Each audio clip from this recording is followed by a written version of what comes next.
I mean, I think this last year it's just been a lot. That is an understatement from one of the most frontline of essential workers, COVID intensive care unit nurse Crystal Funke. You just got to stay positive and put one foot in front of the other. And she's been working at the Deaconess Gateway ICU since the Tri-State's first COVID case way back in March. Yeah, it is difficult. Some days are worse than others. Since then, more than 64,000 Tri-Staters have contracted COVID-19. Most of them are on ventilators. It's very stressful. Constant, monitoring, and a lot of them, they're required to be heavily sedated. A lot of them don't get better, at least in the ICU. More than 1,100 Tri-Staters have died, some in her care. It can be pretty draining. I mean, mentally and emotionally and even physically. A strict ban on visitors means these highly skilled nurses become the lifeline between a sick or dying patient and their frightened, worried family who cannot be there. That potential last phone call is very important.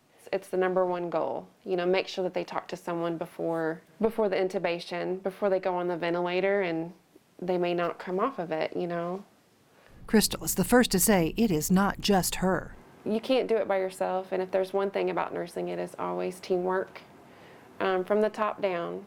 And you got to kind of lean on each other and, hey, we got this. We all have our days, and got to pick each other up and get through it.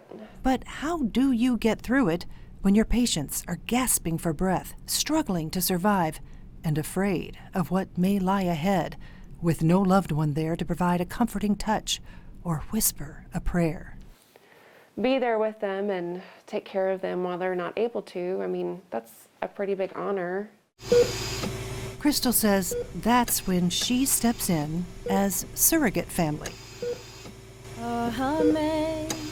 Amazing grace, how sweet the sound. We can sing songs. We can call family, hold a hand and just sit with them. Even until the end. Nobody dies alone. But now I see. Crystal can't help but bring COVID concerns home with her. Shoes are at the back door always. I usually go straight to the shower. But she works a plan to keep her family safe. And they're usually in bed by the time I get home, so I try to sneak upstairs and give them a kiss and tell them I love them. She's a great mama, and she helps us a lot. Inner strength, absolute beauty, very smart, and just easy to be in love with. This family knows their mama is special, and Crystal knows her family has her back. I mean, I think they're heroes. Awesome. They sacrifice their mama. We do laundry for her. They do laundry for me. Oh. I'm very thankful for all these nurses, especially my mom.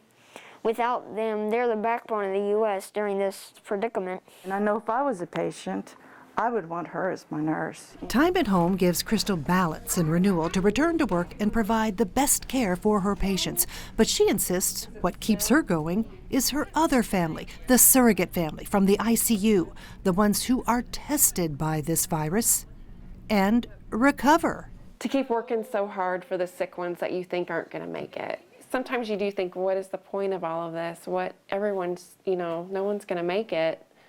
But there is that one that you just don't know about, and all of that work is validated, and it's, makes it so wonderful.